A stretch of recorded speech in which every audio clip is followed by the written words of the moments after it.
We've all seen this weekend that the government can find £670,000 for PR consultants. And, Mr. Speaker, that's the tip of the iceberg. New research today shows that the government has spent at least £130 million of taxpayers' money on PR companies, and that's this year alone. Does the Prime Minister think that that's a reasonable use of taxpayers' money? Mr. Speaker, I think he's referring to the Vaccines Task Force, and after days in which the Labour Party has attacked the Vaccines Task Force, I think it might be in order for him to pay tribute to them for securing 40 million doses. And by the way, the expenditure to which he refers was to help raise awareness of vaccines, to fight the anti-vaxxers, Mr. Speaker, and to persuade the people of this country, 300,000, to take part in trials without which we can't have vaccines, Mr. Speaker. So I think he should take it back. Keir Starmer.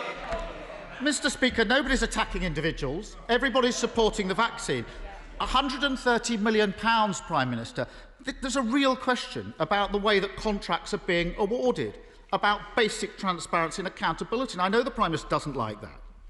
This is not the Prime Minister's money, Mr. Speaker. It's taxpayers' money. The Prime Minister may well not know the value of the pound in his pocket, but the people who send us here do, and they expect us to spend it wisely. Earlier this year, the government paid about £150 million to a company called Iandel Capital to deliver face masks. Can the Prime Minister tell the House how many usable face masks were actually provided to NHS workers on the front line under that contract? Mr. Speaker, we're in the middle of a global pandemic in which this government has so far secured and delivered 32 billion items of personal protective equipment. And yes, it is absolutely correct, Mr. Speaker, that it's been necessary to work with the private sector, with manufacturers who provide equipment such as this, some of them more effectively than others, Mr. Speaker. But it's the private sector that in the end makes the PPE. It's the private sector that provides the testing equipment, Mr. Speaker, and it's the private sector that, no matter how much the party opposite may hate them, it's the private sector that provides the vaccines and the scientific breakthroughs, Mr. Speaker. Keir Starmer. The answer is none. Not a single face mask at a cost of £150 million. The trouble is that the British people are paying the price for the mistakes of the Prime Minister and the Chancellor. If they'd handed contracts to companies that could deliver, public money would have been saved. If they'd extended furlough sooner, jobs would have been saved. If they'd brought in a circuit breaker when the science said so, lives would have been saved. Let me deal with another mistake. The Chancellor's repeatedly failed to close gaps in support for the self-employed. Millions are affected by this. It's bad enough to have made that mistake in March.